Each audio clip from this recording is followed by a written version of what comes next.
Pour ne rien manquer, abonnez-vous maintenant. Le Grand Matin Sud Radio, 7h, 8h30, Patrick Roger. Il est 8h24. Beaucoup de paroles sans doute, hein. On n'y était pas, mais c'est ce qui ressort cette nuit, donc entre Emmanuel Macron et les 11 chefs de parti, puisque ça s'est terminé à 3h du matin. Elisabeth Lévy, qu'est-ce que vous en pensez, vous ?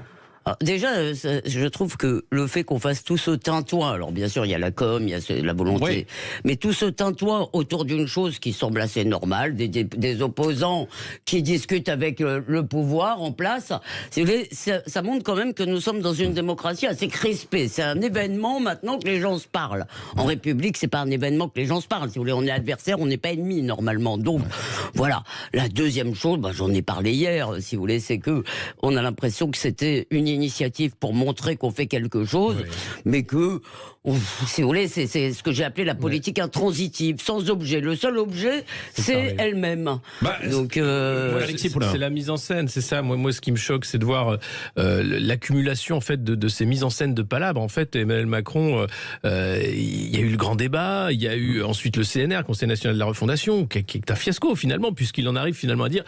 Allons plus vite, climat. On va rencontrer le climat, enfin les conventions citoyennes, enfin c'est tout ce temps qu'on prend à parler pour ne pas agir ou pour faire croire qu'on agit. Finalement, évidemment, les oppositions sont déçues puisqu'on va pas se mettre d'accord en une soirée. Alors il est prévu de se revoir et de faire un format identique dans quelques semaines, mais il n'en sort rien. Et qu'est-ce qui aujourd'hui préoccupe les Français ? C'est l'inflation, c'est la sécurité, c'est la rentrée. Y aura-t-il des professeurs devant chaque classe ? Enfin c'est ce genre de questions réelles qui sont totalement éludé. Enfin, on a l'impression qu'il y a cet amour du palabre, franchement, chez Emmanuel Macron, qui confine au sublime. C'est-à-dire qu'il faut se mettre en... moi, je suis quand même étonné. Je trouve qu'à l'exception de Manuel, c'est Manuel, oui, Bompard, qui a parlé de la planète Mars, j'ai écouté notre journal à 8h, j'ai pas trouvé que les réactions étaient virulentes. Non.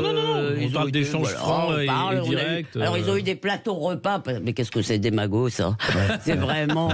Donc, ils ont eu des plateaux repas, ce qui a permis à la France insoumise de se commettre, parce que voyez-vous, les gens de la France insoumise ne vont jamais au restaurant, c'est bien connu, et donc ils mangent toujours des barquettes, c'est très bien, mais vraiment, si vous voulez, et tout ça, pourquoi à Saint-Denis, je ne sais pas. Alors c'est très bien la Légion d'honneur, c'est une école formidable, mais je pense que c'était par rapport à ce qui s'est passé, les émeutes dans les quartiers, etc. D'accord, donc si vous voulez, bien sûr, on fait des symboles avec la truelle, si vous voulez, allons-y gaiement. Beaucoup de symboles. Bon, mais si vous voulez, c'est pas mal en soi que les gens se parlent. C'est simplement d'essayer d'en faire un événement me paraît être complètement absurde. Est-ce que vous pensez qu'il peut y avoir une suite et que Emmanuel Macron, puisque finalement il ne doit pas se représenter par la suite, se dise tiens j'essaie de rassembler en fait un peu tout le monde au-delà de évidemment son caractère, on le connaît, il aime bien parler, dialoguer, séduire, etc.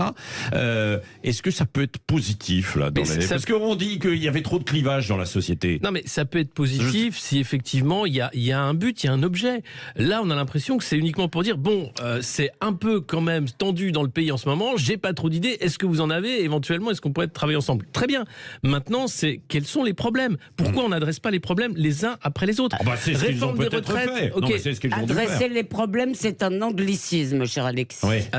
Pardon. Voilà. Désolé. Pourquoi ? On n'adresse pas les problèmes en France. On règle les problèmes. Pourquoi on ne règle pas les problèmes ? Et on voit bien, sur l'inflation, pourquoi on ne parle pas de blocage des prix ? Bruno Le Maire va rencontrer les partenaires économiques pour dire qu'est-ce qu'on fait ? Mais on voit bien que la rentrée va être très tendue pour de nombreux... Si vous parlez de blocage des prix avec tous les partis, le temps que ça... Je veux dire, vous savez qu'il y a un truc, il y a une institution qui sert à ça s'appelle le Parlement. Exactement. Mais attendez, il pourrait trouver... Alors moi, je suis pas du tout d'accord avec l'idée qu'il faut pacifier. La politique, c'est fait pour représenter les conflits. C'est pas fait pour les anéantir. Or, qu'est-ce que fait Emmanuel Macron avec le en même temps ? Finalement, il dit à chacun ce qu'il veut entendre. Sauf que quand tout le monde est dans la même pièce, c'est beaucoup plus compliqué. C'est complexe. C'est plus difficile. Moi, je crois au contraire qu'Emmanuel Macron, et j'ai déjà cité l'interview de Robert Ménard qui paraîtra dans Causeur, et je partage son désarroi. Emmanuel Macron a les mains libres. Il se fiche de ce qui va se passer après. Je veux dire, il pourrait donc faire une grande politique qui serait, il peut trouver sur divers projets une majorité. Et j'ai cité 2 exemples hier, l'immigration et l'école. On sait ce que veulent à peu près les Français, de la fermeté dans les 2 cas. et tous les partis ne veulent pas forcément non, mais ça. moi, je vous parle des Français et je vous dis qu'il aurait des majorités là-dessus, évidemment. Si vous faites une loi de restauration de l'autorité, de restauration des savoirs à l'école, vous aurez au moins toute la droite, ça veut dire plus que le RN. c'est 50 Blanquer à mettre à la poubelle en réalité. Et un an de Papendiaï. Donc c'est quand même les Shadocks qui pompent là. On est vraiment dans le faire, refaire, tourner en rond. Donc c'est vraiment ça qui oui, moi, mais à mon avis, il vaut mieux ne pas persévérer, comme on dit, persévérare, diabolicum. Non, mais que de temps perdu. Bon, voilà. Écoute-moi. J'aimais bien Dalida, Patrick.